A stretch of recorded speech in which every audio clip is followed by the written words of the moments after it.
मी आता उभा आहे बदलापुरातल्या येरंजाडमधल्या उल्हास नदीच्या तीरावरती आणि ही तीच उल्हास नदी आहे जी बदलापूर शहरासह आसपासच्या गावांच्या पिण्याच्या पाण्याची तहान भागवत असते। कॉमस्कोर नुसार आता isakal.com आहे देशातील नंबर 1 ची मराठी न्यूज वेबसाईट। प्रत्येक अपडेटसाठी isakal.com ला नक्की भेट द्या। मात्र गेल्या काही वर्षात या उल्हास नदीला अक्षरशः प्रदूषणाचा विळखा बसलेला आहे। एकीकडे MIDCचं प्रदूषित पाणी, दुसरीकडे शहरातलं सांडपाणी आणि आता तिसरी समस्या आपण पाहू शकतो, जलपर्णीची मोठी समस्या इथं उद्भवलेली दिसते। अक्षरशः या उल्हास नदीवरती जलपर्णीचा हा गालिचा पसरलेला आहे।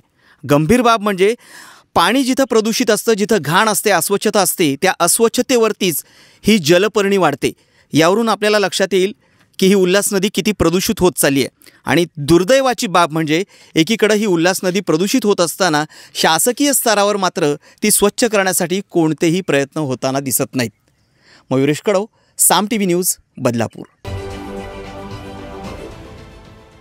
देश विदेशातील प्रत्येक घडामोडींचे लाईव्ह अपडेट मिळवण्यासाठी आता साम टीव्हीच्या सर्व सोशल मीडिया प्लॅटफॉर्मला लाईक, फॉलो आणि सबस्क्राइब करा।